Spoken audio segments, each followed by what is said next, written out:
तमाम अंबिया अलैहिस्सलाम की बारगाह अक़दस में तमाम अव्वलीन और आखिरीन घूम के आखिर में हजरत ईसा अलैहिस्सलाम फरमाएंगे, मियाँ क्यों घूम रहे हो? ये तमाम अव्वलीन और आखिरीन जमा होकर क्या मतलब है तुम्हारा?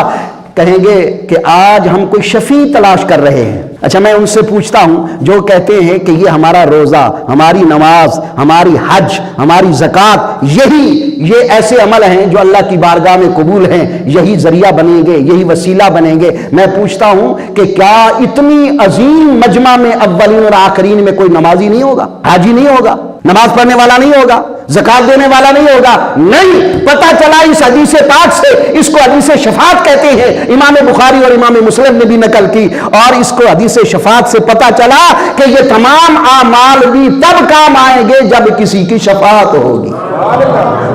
जब किसी की शफात होगी तो तब ये अमल भी काम आएंगे। फिर हजरत ईसा अलैहिस्सलाम फरमाएंगे, भाई ऐसे मत फिरो, जाओ, ये तुम्हारा मकसद मोहम्मद मुस्तफ़ा की बारगाह में पूरा होगा।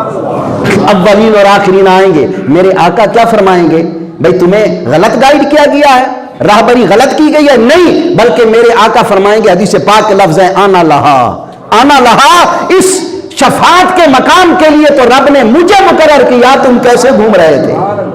अब यहां एक छोटी सी बात अर्ज करता जाऊं तो तुम्हारे अकीदे और मेरे अकीदे को भी जिला देगी कि आखिर ये अव्वलीन और आखिरीन का काम तो मुस्तफ़ा ने करना था, ये प्यारे आदम से लेकर हजरत ईसा तक क्यों घूमते रहे?